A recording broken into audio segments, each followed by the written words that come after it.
शुरू करते हैं दर्शकों के सवाल जवाब का सिलसिला और पहले दर्शक हमारे साथ हैं बारामूला से अल्ताफ। अल्ताफ बताइए क्या सवाल है सर, गुड इवनिंग सर। जी गुड इवनिंग, पूछिए। आपका शो बहुत अच्छा लग रहा है सर, बहुत अच्छी तरह से देख रहे हैं, काफी सालों से देख रहे हैं आपका शो। अपना सवाल बताइए। तो सर मेरे पास आईसीआईसी बैंक के 500 शेयर है 191 पे, मैं 6 महीने होल्ड कर सकता हूँ सर, क्या फ्यूचर? सिर्फ 1 महीने, कोई खास वजह कि आपने अपना नजरिया 1 महीने का रखा है? 6 महीने सर, 6 महीने। 6 महीने तक, जी।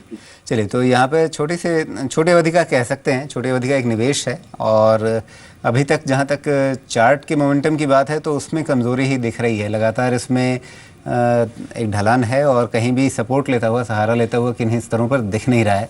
अब इस समय 183 के आसपास का इसका भाव दिख रहा है। प्रदीप जी, आपके हिसाब से इसका एक बेहतर सपोर्ट कहाँ पे हो सकता है? स्टॉप लॉस, जैसा कि इन्होंने खरीदारी की 191 पे, इन्हें स्टॉप लॉस कहाँ पे रखना चाहिए और आगे के लिए उम्मीद क्या है? देखिए, जिस तरीके का चार्ट सेटअप है राजीव जी, और ये जिस तरीके से गिर रहा है, तो अब नीचे तो सपोर्ट ढूंढना, जैसा मैं हमेशा कहता हूँ कि इस टाइप के फॉल में आप सपोर्ट ढूंढना बहुत मुश्किल होता है। उसके बजाय आप ये देखिए कि रेसिस्टेंस कहाँ पर है और उस रेसिस्टेंस के ऊपर आकर के स्टॉक टिकता है कि नहीं टिकता है, तब आपको समझ में आएगा कि हाँ, डाउन ट्रेंड खत्म हो गया। नहीं तो गिरने के वक्त तो अभी नीचे काफ़ी खुला हुआ है और काफ़ी नीचे तक जा सकता है। मैं कोई टेक्निकल कैलकुलेशन भी निकालूँ तो मेरे को लगता है कि ये स्टॉक एक बार के लिए तो शायद 168 170 भी दिखा दे, उसके भी नीचे चला जाए तो 160 के लेवल भी देखने के लिए मिल सकते हैं। जहाँ तक आपके इन दर्शक का सवाल है, इनके साथ एक अच्छी बात है कि ये 6 महीने के लिए रुकना चाहते हैं, जिसमें इनके बैंक के 2 क्वार्टर के रिजल्ट आ जाएंगे। और जैसा मैं लास्ट शो में भी आपके यहाँ पे बोल रहा था कि कम से कम मार्च क्वार्टर आप बैंकों के लिए जरूर देखिए कि मार्च क्वार्टर के बाद इनकी कितनी सफाई होती है और आगे के गाइडेंस कैसे आते हैं, क्योंकि तब तक बहुत सी बातें क्लियर हो चुकी होगी। रिजर्व बैंक का भी कुछ नियम आ चुका होगा, इनकी जो कॉस्ट ऑफ फंडिंग है उसके बारे में भी नियम आ चुका होगा और ये एनपीए भी काफ़ी हद तक साफ हो चुके होंगे।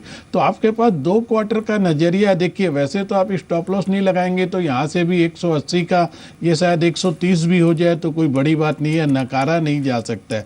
वो रिस्क को अगर आप मैनेज कर सकते हैं तब एक बार आप बने रहिए। उम्मीद करी जा सकती है 2 क्वार्टर में शायद बैंकों की कायाकल्प कुछ परिवर्तन जरूर होगी। जी, अब अगले सवाल की ओर बढ़ते हैं और अगला सवाल हमारे पास दर्शन का है मुंबई से। एसएमएस के जरिए इन्होंने पूछा है रिको ऑटो के बारे में और 2000 शेयर इनके पास है। 39.39 का इनका खरीद भाव है। रिको ऑटो लगातार थोड़ा यहाँ भी कमज़ोरी ही है, 60 के आसपास से फिसलना इसने शुरू किया और वहाँ से घट करके भाव इसका आधे से भी कम रह गया है। बहुत छोटे आकार की कंपनी है प्रदीप जी इसमें और चार्ट भी कमज़ोर है। क्या सलाह देना चाहेंगे?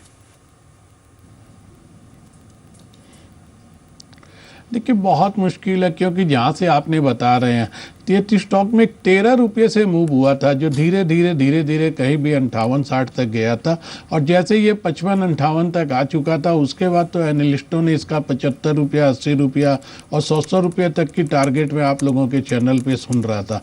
लेकिन ये स्टॉक 60-61 को भी पार नहीं कर पाया और जिस तरीके से गिरावट आई, दोबारा गिरावट में स्टॉक संभलने की चेष्टा भी किया तो 50 रुपये को नहीं पार कर पाया और वहाँ से जो मूव है वो अभी तक भी थम नहीं रहा है। तो अब आपके पास में कोई विकल्प बचता नहीं है। इतना नीचे मैं फिर वही बात कहता हूँ, मेरे लिए बोलना बहुत आसान भी होता है, कई बार बड़ा मुश्किल भी होता है कि स्टॉप लॉस काट लीजिए। आपके लिए भी मुश्किल होगा, अगर काट सकते हैं तो स्टॉप लॉस काट लीजिए, नहीं तो वहीं देखिए कि ऊपर ये कहाँ आकर के सस्टेन करता है। मेरे हिसाब से जब तक दोबारा ये स्टॉक 36-37 रुपये के ऊपर नहीं आता है तब तक इसमें मजबूती के कोई साइन नहीं आएंगे। नीचे अब ये वापस कहाँ तक गिरेगा ये आने वाला वक्त ही बता पाएगा। जी, विडंबना ये है कि ऊपर से आधा रह जाने के बाद भी अभी भी वैल्यूएशन के मोर्चे पे ये काफ़ी अपने इंडस्ट्री के मुकाबले महंगा ही दिखता है।